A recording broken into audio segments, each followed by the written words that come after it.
다음은 이제 25번째로 뽑힌 선수 브랜든 아이옥 선수에 대해서 얘기를 나눠보겠습니다. 이 선수는 이제 애리조나 스테이트의 와이드 리시버고요.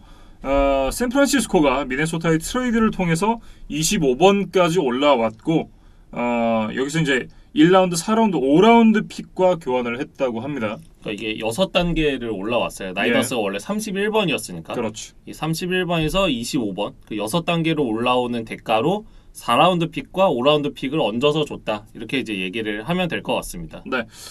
이 선수가 이제 애리조나 주립대에서 뛸 때 이 18시즌까지는 뉴잉글랜드 페이트리어츠의 지난 시즌 1라운더 은킬 해리 선수에게 좀 묻혀서 이렇다 할 활약을 좀 보여주지 못했다고 해요. 하지만 이제 은킬 해리가 떠나고 지난 시즌 굉장한 두각을 드러냈던 선수였고요. 이 선수에 대한 평가는 이제 야드 애프터 캐치가 굉장히 뛰어나다 이런 얘기가 많았고, 그렇기 때문에 이제 카이 시나한 감독이 좋아하는 스타일이다라는 얘기도 많았습니다. 뭐 가로폴로가 이제 딥패스를 던지기보다는 짧게 패스를 던지고 이제 리시버가 그거를 오픈 필드에서 잡아서 이제 뛰어나가는 것들 이제 나이너스의 공격에선 좀 많이 볼 수 있었잖아요. 네. 지난 시즌 좋은 활약을 보여줬던 디보 세뮤얼도 사실 비슷한 유형의 리시버거든요. 네. 그래서 이 브랜든 아이옥도 뭐 디보 세뮤얼과 함께 뭐 좋은 콤비를 이룰 수 있을 것 같습니다. 이 선수가 가지고 있는 또 하나의 강점이 이제 윙스팬인데요. 윙스팬이 81인치라고 해요. 81인치가 이제 어떤지 정말 감이 잘 안 오잖아요. 찾아봤더니 205cm라 그럽니다. 굉장히 이제 윙스팬이 긴데 이 윙스팬 길이가 6피트 이하의 키에서는 역사상 최장 윙스팬이라 그래요.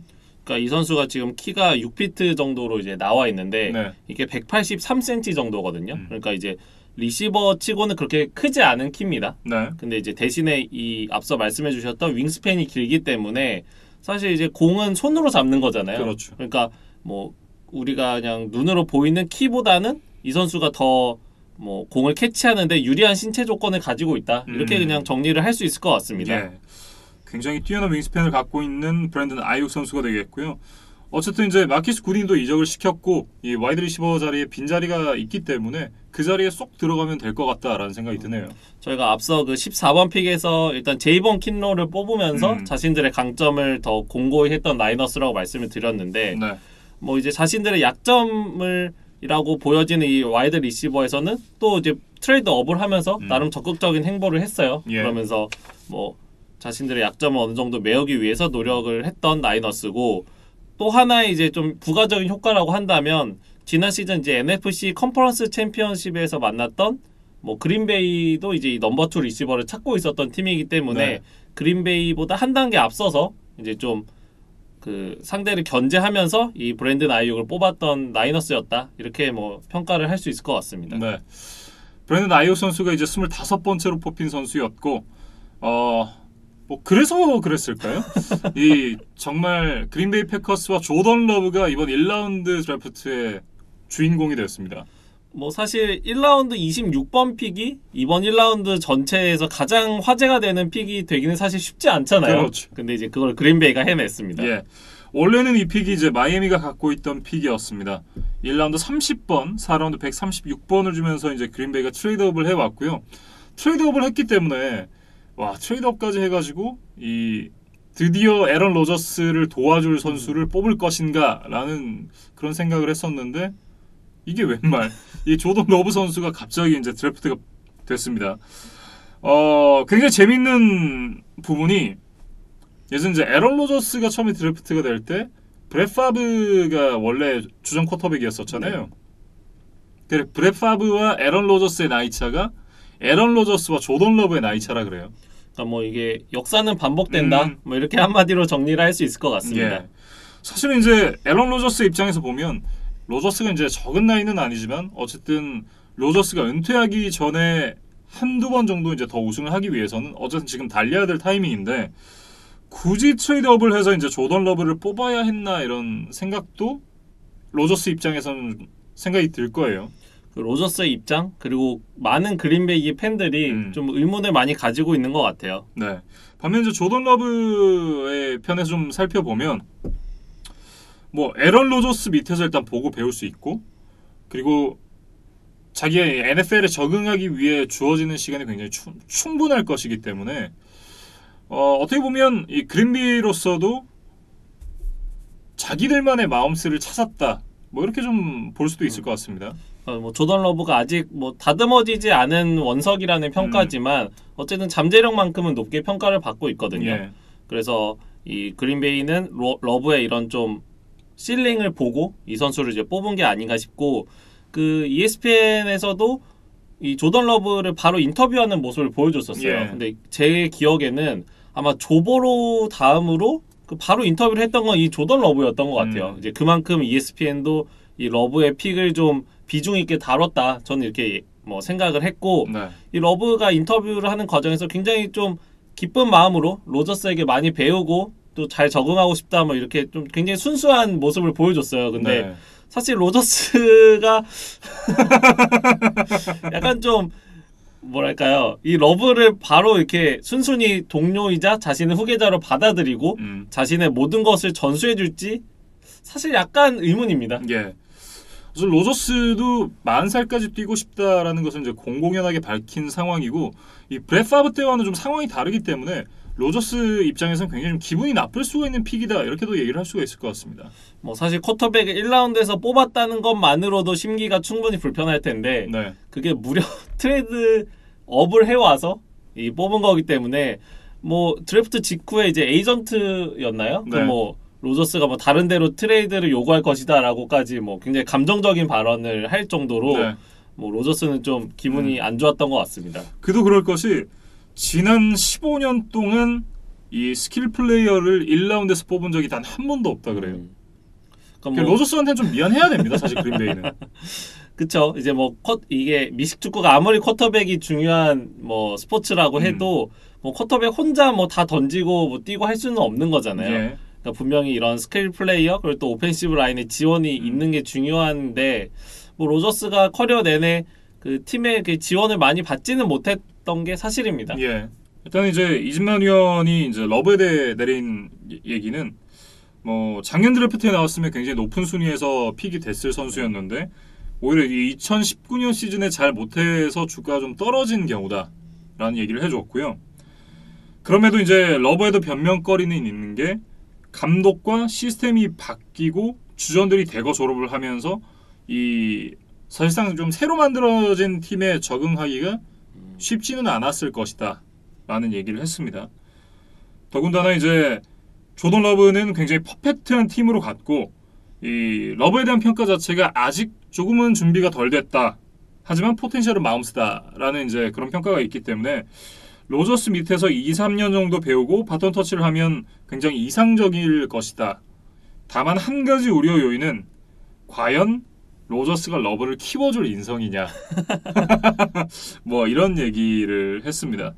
뭐 그와 관련해서 한 가지 좀 말씀을 드리면 이 그린베이가 러브를 뽑는 과정에서 이를 이제 로저스에게 미리 얘기를 해주지 않았다고 해요. 네. 뭐 구단이 뭐 꼭 쿼터백에 얘기를 해줘야 된다 이런 법은 없지만 어쨌든 로저스가 이 그린베이 구단에서 차지하는 어떤 입지 그리고 좀 그런 위치를 생각하면 분명히 또 미리 협의를 해볼 수 있는 여지가 있었는데 그리고 이제 프랜차이즈 쿼터백이잖아요. 네. 그러면 이 1라운드에서 더군다나 이제 와이드 리시버가 없는 상황인데 믿을 사람이 한 명밖에 없잖아요. 다반테 애덤스를 제외하면 사실은 이제 믿을 만한 와이드 리시버가 없으니까 그런 부분을 고려해 본다면 로저스에게는 적어도 좀 미리 양해를 구하는 정도는 했어야 되지 않나라는 생각이 좀 들거든요. 그렇죠. 그게 이제 뭐 팀과 그 주전 쿼터백 사이의 어떤 소통인데 어쨌든 뭐 그린베이가 그런 좀 절차를 생략한 채 이 바로 이 조던 러브를 뽑았기 때문에 이 로저스와 러브의 좀 불편한 동거는 당분간 좀 계속될 것 같습니다. 예. 더군다나 이제 그 부분에 대해서 이 드래프트가 되고 난 직후에 이안 라포포트가 이 트위터에 이제 글을 올린 걸 제가 캡처를 해놓은 게 있는데요. 에런 로저스가 얘기를 하기를 beside himself 그러니까 이제 에런 로저스를 제외하고 이제 이 픽이 좀 이 드래프트 픽이 이루어졌고 에런 로저스는 이 픽에 대해서 배신감을 느꼈다고 합니다. 배신감을 느꼈고 그리고 이제 이 패스를 던질 수 있는 여러 가지 이제 무기들을 좀 제공을 해주기로 했다고 에런 로저스가 들었다 그래요. 근데 그럼에도 이제 조던 러브를 그린베이 패커스가 뽑았고 그 부분에 대해서 이 로저스의 에이전트 에릭 슌이 이 NFL 네트워크에 얘기를 했다고 합니다.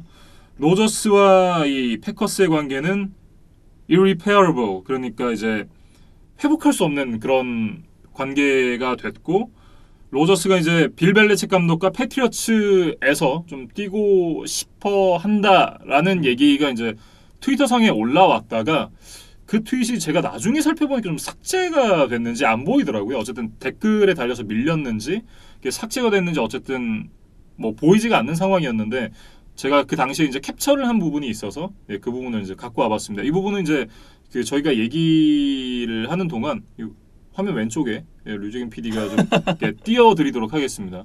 해주실 거죠? 네네. 네. 그러니까 아마 좀 뭐 드래프트 직후에 좀 감정적인 발언이 아니었나. 뭐 저는 좀 그런 생각을 해봤고. 네. 뭐 최근에 저도 당장 뭐 뉴잉글랜드 패트리어츠를 위해서 네. 뛰거나 뭐 이거는 좀 말이 안 된다고 생각을 하거든요. 뭐 그러기 위해서는 좀 현실적으로 풀어야 될 문제들이 그렇죠. 많기 때문에 뭐 이게 바로 실현이 될 거냐 이거와는 좀 별개의 문제인 것 같습니다. 네, 그리고 그래서 이제 그 로저스가 뛴다고 하면 뭐 너무 땡큐지만 사실 로저스도 적은 나이가 아니기 때문에, 그리고 이제 뉴잉글랜드 패트리어츠가 지금 탱킹각 세게 잡고 있어요. 이번 드래프트 전체적인 라운드 결과를 놓고 봤을 때도 좀 이해가 안 가는 픽들. 뭐 원래 전통적으로 이제 드래프트를 잘하는 팀은 아니었으니까. 근데 그런 점을 생각해 본다면 탱킹각 세게 잡혔고 트레버 로렌스를 한번 노려볼 수 있을 만한 위치가 되지 않았나, 뭐 이런 생각 좀 해봅니다. 그래서 이제 그 최근에 그 우리나라에서 가장 화제가 되고 있는 부부의 세계라는 드라마가 있잖아요. 네, 뷰의 세계. 네, 네. 그 1회를 보시면 그 주인공이 이제 김희애 씨가 네. 그 자신만 몰랐던 그 남편의 외도 사실을 이제 알게 되면서 굉장히 충격을 받는 그 엔딩이 굉장히 인상적이에요. 네. 그러면서 사실 저도 이제 그 드라마에 굉장히 몰입이 됐는데 이 에런 로저스도 좀 비슷한 심경이지 않았을까? 아, 그럴 수 있죠. 그러니까 나만 모른 채 음. 구단의 모든 사람들이 나의 후계자를 뽑고 있었던 걸 계획하고 있었다. 네. 이거를 지금 알게 된 순간 굉장히 배신감을 느꼈다. 뭐 이렇게 좀 비슷하게 좀 비교를 해볼 수 있을 것 같아요. 예. 네, 그래서 이제 뭐 로저스 이야기를 조금 이제 넘어와서 네. 이제 이 조던 러브 선수에 대해서 좀 얘기를 해보면 네. 사실 고등학교 때는 굉장히 체격이 왜소했다고 해요. 이제 그러면서 지금 마운틴 웨스트라는 컨퍼런스 소속입니다. 네. 그러니까 저희가 이제 아마 드래프트 이 1라운드 리뷰를 끝내고 그 컨퍼런스별로 한번 좀 리뷰를 해드릴 텐데 이 마운틴 웨스트라는 이 비주류 컨퍼런스 소속은 이 조던 러브 한 명이 유일해요. 예. 이제 그럴 만큼 사실 고등학교 때는 썩 주목을 받지 못했던 선수인데 그러면서 이제 이 유타 스테이트로 이제 진학을 했었고, 근데 이제 대학 때는 그 사이즈가 커지면서 이 선수가 좀 드래프트에서 좋은 평가를 받고 이 1라운드로 이제 NFL에 입성을 하게 됐습니다. 네. 그리고 이제 앞서 19시즌 성적이 좀 좋지 않았다 이렇게 얘기를 해주셔서 저도 좀 찾아봤는데 뭐 13경기에 3,400 패싱 야드를 기록하긴 했지만 인터셉션이 무려 17개나 있었어요. 예. 그러니까 20개의 터치다운과 17개 인터셉션. 이 정도면 사실 거의 윈스턴급의 그 비율이거든요. 근데 이제 앞서 뭐 감독과 시스템의 이제 변화로 인해서 좀 적응을 하지 못했던 부분이 분명히 있었기 때문에 프로에 와서는 이런 좀 실수를 줄이고 좀 안정감을 되찾는데 이 러브가 좀 주력을 해야 될 것 같습니다. 예. 어찌됐든 이제 1라운드의 주인공이었던 조던 러브에 대한 얘기를 여기까지 정리를 해보도록 하겠습니다. 다음 이제 27번째로 뽑힌 조던 브룩스입니다. 텍사스 태그나운 라인베커고요. 이 선수는 시애틀 시옥스에 지명이 되었습니다. 퍼스트팀 올프로가 NFL에 있듯이 NCAA에는 이제 퍼스트 올 아메리칸 팀이라는 이제 팀이 있는데 거기에 선정된 이제 라인베커가 되겠고요. 스피드가 굉장히 빠르고 수비 범위가 넓다라는 평가를 받고 있습니다. 그러면서 이제 그 옆으로 뛰는 이제 수평적인 그런 수비에 굉장히 좀 일가견이 있다고 해요. 근데 이제 좀 의문인 거는 시애틀은 사실 그 바비 웨그너라는 이 NFL에서도 이 탑급의 이제 인사이드 라인베커를 이미 보유한 팀이잖아요. 네. 그리고 또 KJ 라이트 뭐 이런 선수들도 가지고 있는데 그 1라운드에서 또 인사이드 라인베커를 뽑을 필요가 있었는지 그거에 대해서는 사실 좀 의문이 있습니다. 네. 말씀해 주셨던 대로 이제 그 뽑은 픽 자체로도 좀 이건 예상하지 못했는데 라는 얘기가 좀 많았었던 픽이었고, 그 전에 일단 시애틀 시옥스가 1라운드에서 자신들의 픽을 사용할 거라고 예상을 못했던 사람들이 굉장히 많았다 그래요. 2011년도 이후에 자신들의 픽을 사용한 게 처음이라 그럽니다. 뭐 피트 캐롤 감독이 그만큼 이 뭐 조던 브룩스를 뭐 높게 평가했다. 뭐 오히려 이렇게 좀 생각을 해야 될 것 같습니다. 예. 근데 이제 사실 시애틀은 지난 시즌에 뭐 프런트 세븐에서 좀 무게감을 더해줬던 이 자데비언 클라우니를 지금 현재 좀 돌아가는 상황을 봐서는 못 잡을 가능성이 좀 높아 보이잖아요. 예. 근데 이제 이 선수의 뭐 대체자를 뽑기보다는 일단 또 인사이드 라인베커를 좀 보강을 했습니다. 그래서 뭐 이게 어떤 결과로 좀 나타날지 지켜봐야 될 것 같고 예. 이 브룩스에 대해서 조금 더 얘기를 해보면 원래는 이제 굉장히 좋은 평가를 받고 있었는데 지난 12월에 어깨 수술을 받았다고 해요. 그러면서 좀 이제 어느 정도 회복 기간이 필요했고 예. 그러면서 좀 가치가 떨어졌다는 뭐 이야기가 있는데 뭐 이거를 이제 회복하면 뭐 시애틀이 좀 만족할 만한 뭐 선수로 성장하지 않을까 뭐 또 그런 기대는 해보겠습니다. 네. 어찌됐든 이제 이 라인베커 진의 교통 정리가 어떻게 될지도 한번 좀 지켜봐야 될 것 같습니다. 다음은 이제 볼티모어 레이븐스가 뽑아간 패트릭 퀸 선수입니다. 역시나 이제 LSU 출신의 선수가 되겠고요. 이 선수도 라인베커입니다. 뭐 어쨌든 이 선수는 이 앞서 시애틀 시옥스의 픽과는 다르게 좀 잘 뽑았다라는 얘기를 많이 들었던 픽입니다. 그러니까 볼티모어의 지금 현재 상황에 비춰봤을 때 이 인사이드 라인베커가 분명히 필요했던 상황이기 때문에 네. 팀의 니즈에도 잘 부합하는 픽이다 이런 평가를 받고 있더라고요. 예. 그래서 그 볼티모어의 이제 쿼터백인 라마 잭슨도 SNS에 레이 루이스 주니어가 왔다 이렇게 좀 평가할 정도로 뭐 립서비스긴 하겠지만 예. 뭐 그만큼 이제 팀의 주전 쿼터백도 좀 만족하는 그런 픽이었다 이렇게 얘기를 할 수 있을 것 같습니다. 네.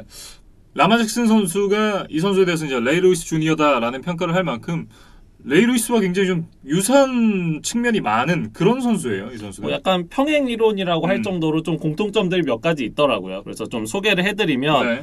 레이 루이스가 1996년 드래프트 1라운드 26번 픽으로 이제 볼티모어에 왔거든요. 네. 근데 이제 이 패트릭 퀸도 비슷한 이제 28번 픽 정도로 왔으니까 뭐 비슷한 이제 순번으로 뽑혔다고 해야겠죠. 예. 그리고 또 하나는 당시 레이 루이스도 이 라인베커 치고는 좀 사이즈가 작다, 뭐 이런 좀 언더사이즈 라인베커다 이런 좀 평가 절하를 당했었다고 해요. 근데 네. 이제 패트릭 퀸도 지금 비슷한 평가를 받고 있습니다.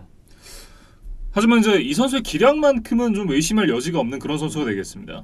이 선수가 LSU를 나왔는데 그 클lem슨과의 이제 대학 챔피언십 게임이 있었잖아요. 예. 근데 그 경기에서 2.5개의 태클 포 로스를 포함해서 8개의 태클 그리고 0.5개의 색을 기록하면서 이 경기에서 그 수비 MVP를 받았더라고요. 예. 그러니까 그만큼 큰 경기에서도 좋은 활약을 할 수 있는 선수다 이렇게 얘기를 해야 될 것 같습니다. 네.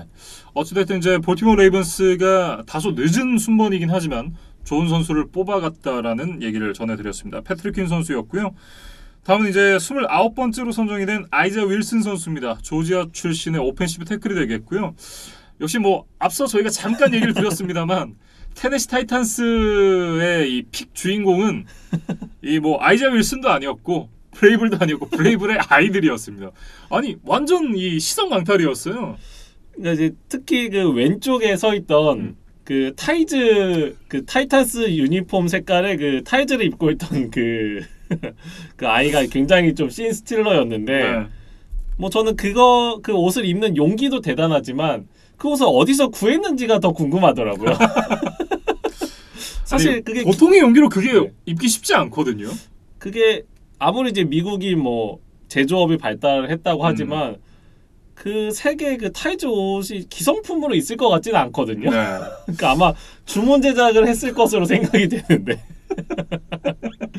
어디서 누가 의뢰를 해서 네. 얼마에 그 타이즈를 구했는지 좀 궁금합니다. 네.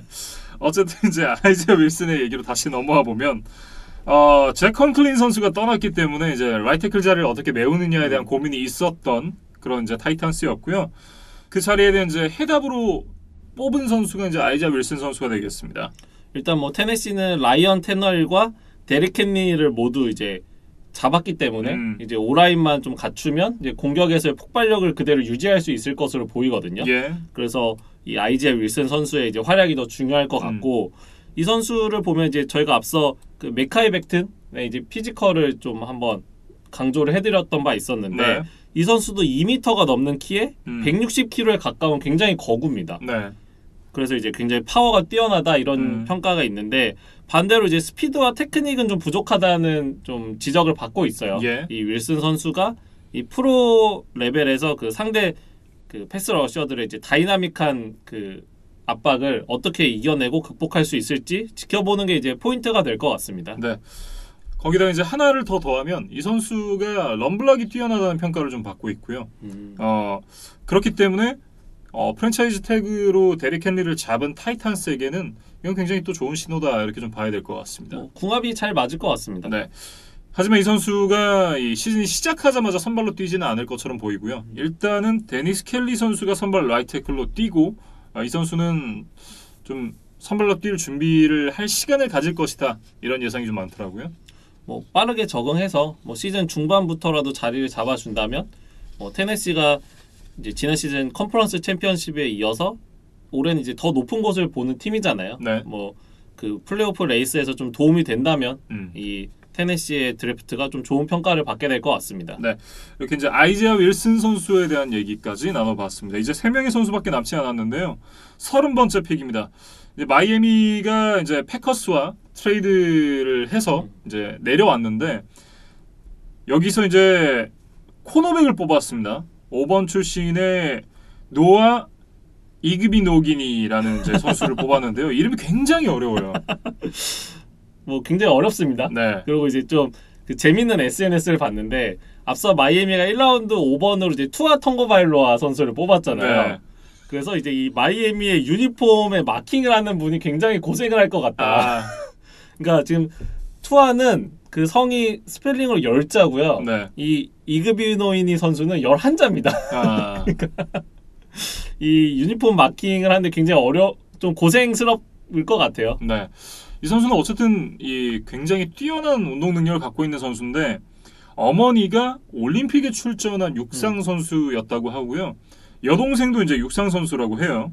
이그노비기니 역시도 이 스피드의 강점이 있는 그런 선수가 되겠습니다. 슬랏 코너 혹은 니켈 코너로도 뛸 수 있고 제이비언 하워드 그리고 이제 바이런 존스와 함께 훌륭한 이제 세컨더리진을 이룰 것이다. 이런 예상들을 많이들 하더라고요. 그러니까 마이애미가 사실 저는 좀 의외였어요. 그러니까 지금 마이애미가 보강해야 될 곳이 많은 팀인데 네.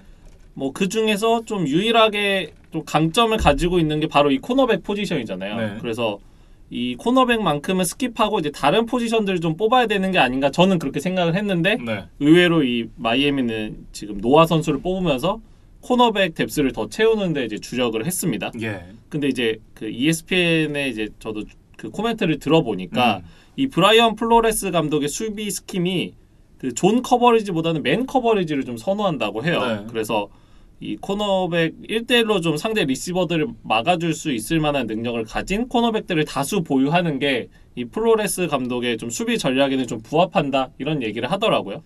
그리고 이 노아 선수의 이제 강점이라고 하면 그 아까 운동 능력이 뛰어나다. 네. 그 이제 부모님의 그 피해를 물려받았기 때문에 얘기를 해주셨는데 이 선수는 이제 리시버에서 코너백으로 포지션을 바꾼 지 얼마 되지 않았다고 해요. 그래서 좀 찾아보니까 대학교 1학년 때까지도 이제 와이드 리시버로 뛰었던 선수입니다. 네. 근데 이제 그 이후에 이제 코너백으로 전향해서 이렇게 이제 NFL의 1라운드까지 이제 드래프트가 됐는데 이제 코너백으로 뛴 기간이 짧기 때문에 어떤 그런 세부적인 테크닉은 조금 이제 부족할 수 있어요. 네. 근데 이제 이 프로에 와서 이제 자신이 가진 운동 능력을 바탕으로 빠르게 이 코너백이 갖춰야 될 테크닉을 갖춘다면 또 좋은 선수로 성장할 것 같다. 이런 평가가 많았습니다. 네.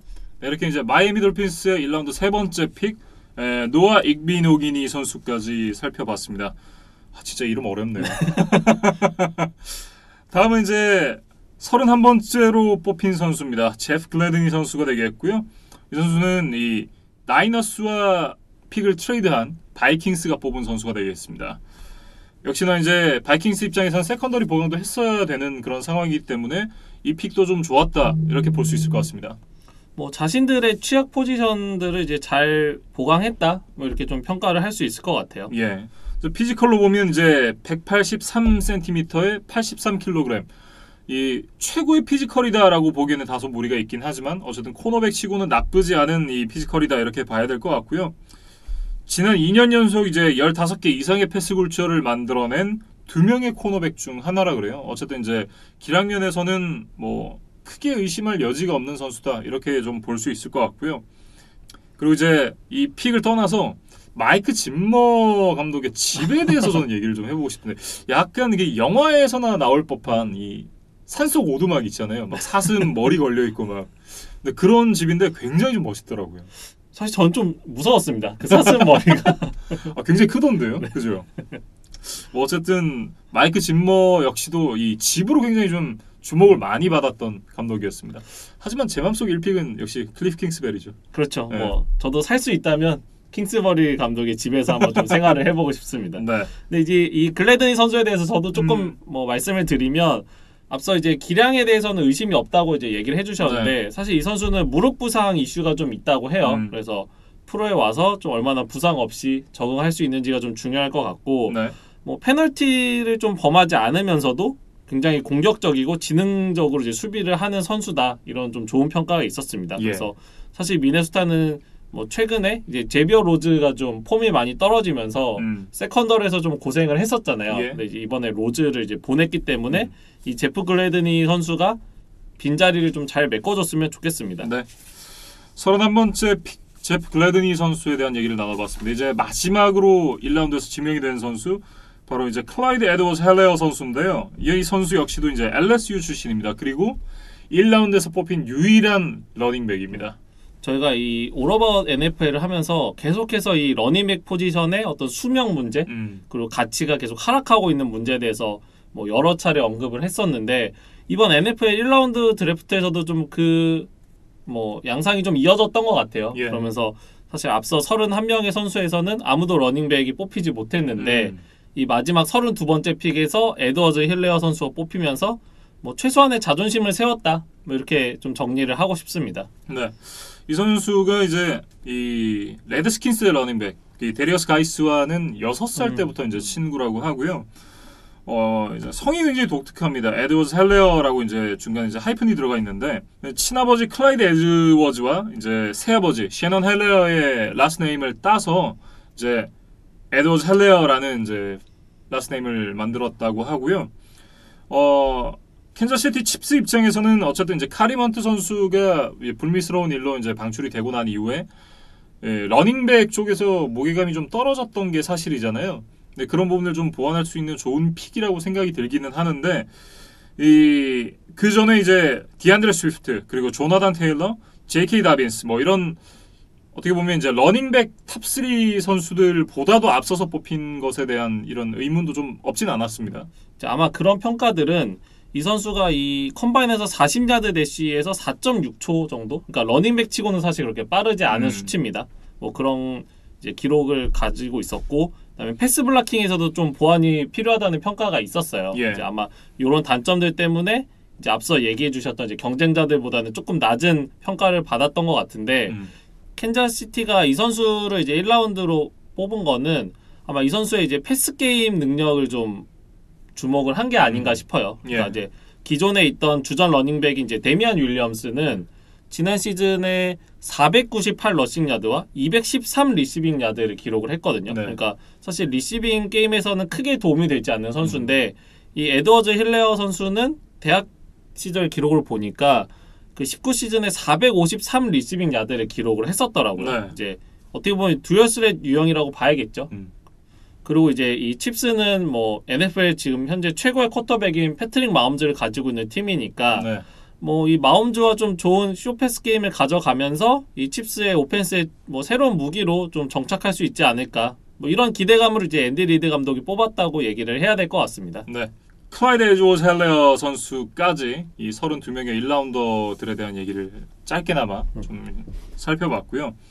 사실 이번 드래프트가 좀 가상으로 이제 진행됐던 드래프트고 워낙에 이 드래프트 자체가 저희는 이제 방송국에서 일을 하니까 와 사람들 미친 듯이 갈려 나갔겠다라는 생각을 하면서 이제 또 보게 되는데 이 예년의 드래프트보다도 유난히 이번 드래프트가 진짜 사람들 많이 갈려 나갔겠구나 하는 생각을 갖게 만들었던 그런 드래프트였던 것 같습니다. 뭐 이제 그런 그 수백 대의 카메라를 설치하고 이제 그런 카메라 600대라고 그랬잖아요, 제가.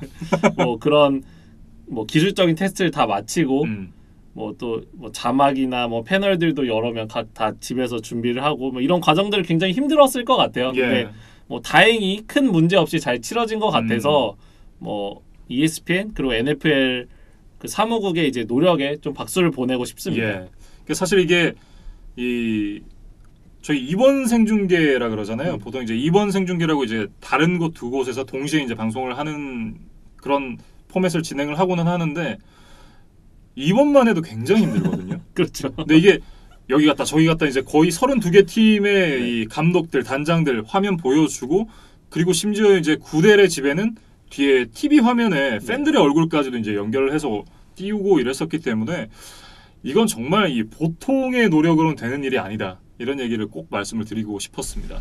근데 이제 한 가지 아쉬운 거는 ESPN이 좀 비판을 받는 점이 있더라고요. 그러니까 그 선수들의 이제 가정사에 대해서 좀 여러 명 언급을 했었는데 예. 좀 굳이 언급하지 않아도 될 부분까지 너무 파고든 게 아닌가 이런 비판들을 사실 조금 받기는 하더라고요. 예. 근데 보면 이제 그 사람들도 그 시간을 어떻게 때워야 되는가에 대한 고민이 좀 있었겠죠. 뭐 어찌됐든 이 굉장히 좀 잘 진행됐었던 드래프트였다 이렇게 좀 정리를 하고 싶고요. 마치기 전에 이 컨퍼런스별 그리고 이제 포지션별로 이제 어떤 선수들이 1라운드에 뽑혔는지에 대해서 좀 살펴보고 마무리를 짓도록 하겠습니다. 먼저 이 포지션부터 좀 볼까요? 네. 네. 와이드 리시버와 이제 코너백, 오펜시브 태클까지 이 6명의 선수가 뽑히면서 가장 많은 포지션을 배출을 했고요. 이 수치만 놓고 본다면 이번 드래프트가 역대급으로 손꼽히는 이제 와이드 리시버 재능 풀이다라는 평가에 좀 걸맞았던 것 같습니다. 그러고 이제 최근에 이제 패스 게임의 비중이 늘어나면서 리시버와 또 그를 막아야 되는 코너백의 가치가 올라갔고 이게 이제 1라운드에서 각각 6명이 뽑히는 결과로 나타났다 이렇게 좀 분석을 하고 싶고 그다음에 이제 저희가 그 오펜시브 태클 4대장 얘기를 많이 했었잖아요. 네. 이제 뭐 결국 오펜시브 태클 포지션에서 이제 디펜시브 라인맨보다는 더 재능 있는 선수들이 많았다. 이렇게 이제 뭐 정리를 할 수 있을 것 같습니다. 네. 그리고 이제 더 살펴보면 쿼터백이 4명이 이제 선택이 됐고요. 라인베커가 이제 인사이드, 아웃사이드를 포함해서 5명, 그리고 이제 디펜시브 태클이 2명, 센터가 1명, 디펜시브 엔드가 하나, 그리고 러닝백이 하나, 타이트엔드, 세이프티, 스페셜 팀은 이제 하나도 뽑히지 않았습니다. 스페셜 팀은 뽑히면 안 되죠. 스페셜 팀을 뽑으면 이제 그 사람은 좀 정신이 좀 의심을 해봐야죠, 사실.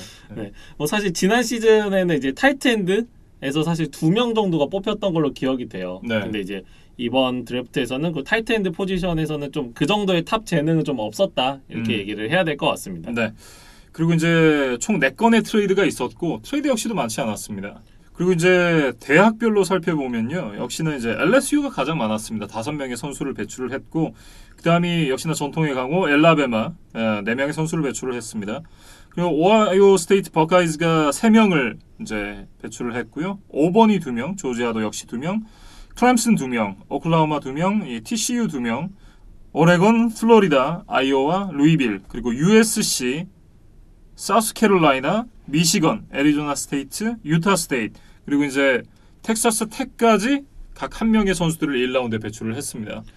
결국 우승팀에서 가장 많은 1라운더를 배출했다 이렇게 뭐 정리를 할 수 있을 것 같습니다. 네. 그리고 이제 컨퍼런스별로도 좀 살펴보면 역시나 뭐 이 명품 팀들이 즐비한 SEC에서 가장 많은 선수 15명의 선수를 배출을 했고요. 이제 컨퍼런스별로도 좀 살펴보면 SEC 전통의 이제 명문들이 가득한 이 SEC 컨퍼런스에서 15명의 선수를 배출을 했고요. 빅10에서 5명, 빅12에서 5명, ACC에서 3명, 그리고 팩12에서 3명이 뽑혔고요. 이 마운틴 웨스트에서 앞서 말씀드렸던 이제 한 명의 선수가 뽑혔습니다. 조던 러브였죠. 네. 뭐 저희가 이제 항상 얘기하는 그 강호들이 모인 SEC의 강세가 돋보였고 네. 또 이제 좀 비주류 컨퍼런스지만 이 한 명이 있는 그 조던 러브의 마운틴 웨스트가 좀 눈에 띄는 뭐 그런 이제 결과인 것 같습니다. 네. 그리고 왜 SEC가 최강인지 그리고 이제 그 중심에 LSU, 엘라베마가 버티고 있는지를 보여줬던 드래프트였다라고 이진만 위원이 이제 한 줄 평을 남겼습니다. 이렇게 이제 드래프트 1라운드에 대한 얘기를 좀 맞춰보겠고요. 드래프트를 어떻게 보셨는지 소감을 좀 들어보고 싶은데요. 뭐 사실 저는 좀 제가 취업 준비를 하던 때가 좀 생각이 났어요. 그러니까 이 NFL 미식축구 선수들에게는 이 드래프트가 어떻게 보면 취업 시장이잖아요. 네. 네, 그래서 뭐 저도 한 2번 정도의 그 취업 시장에 뛰어들었던 적이 있었는데 대기업 출신이시잖아요. 뭐 합격할 때마다 저는 굉장히 기뻤어요. 네. 근데 이제 저를 뽑은 회사들 그 뭐 그런 인사팀 혹은 이제 뭐 의사결정권자들의 표정은 잘 알 수 없잖아요. 근데 이제 NFL 드래프트에서는 그 구단주, 뭐 단장, 감독 이런 사람들이 뭐 자신들이 원하는 선수를 뽑고 뭐 굉장히 기뻐하는 모습을 보였는데 네. 저를 뽑고서도 이제 그 저희 회사의 상사분들이 기뻐했을지 좀 궁금했습니다. 굉장히 기뻐했을 거예요. 왜냐하면 그 시청자분들 뭐 아시는 분들 있을지 모르겠지만 이 류정인 PD가 산에서 굉장히 좀 인정받는 그 재원 중 하나고 그러니까 미래에는 먼 미래에는 이제 센터장까지 할 수 있는 그런 인물로 이제 평가를 받고 있기 때문에 굉장히 이제 상사분들이 기뻐하셨을 그런 픽이었다 이렇게 좀 생각이 듭니다. 네. 저는 이제 개인적으로 제가 어땠을지 좀 궁금해요. 뭐 명재 선배가 저를 뽑고 얼마나 좋아하셨을지는 잘 모르겠습니다만 어쨌든 네. 그래서 이제 선수들도 이 드래프트 때의 초심을 잃지 않고 이제 프로 무대에 가서도 이제 뭐 좀 문제를 일으키지 않고 이제 경기에 집중하면서 또 팬들과 함께 호흡하면서 좋은 모습을 보여주기를 좀 응원하겠습니다. 네, 여기까지 이제 이번 드래프트 1라운드에 지명된 선수들에 대해서 얘기를 좀 나눠봤습니다. 뭐 사실 되게 좀 세세하게 깊게 다루고 싶었지만 뭐 시간적으로도 그렇고 좀 뭐 저희의 어떤 역량으로도 그렇고 이 정도가 좀 저희 최선이지 않았나 이런 생각이 좀 들고요. 다음 방송에서는 이 스케줄이 이제 조금 뒤면 발표가 된다고 하죠. 현지 시간 5월 9일, 네. 우리나라 시간으로 아마 5월 10일 정도에 이제 발표가 될 것 같다고 하는데 저희가 이제 그 스케줄이 발표가 되면 좀 예상되는 흥미로운 매치업들에 대해서 좀 미리 한번 얘기를 해보는 시간을 가지면 재밌을 것 같아요. 네, 저희는 이제 새로 나오는 스케줄과 함께 다음 방송을 이어가도록 하겠습니다.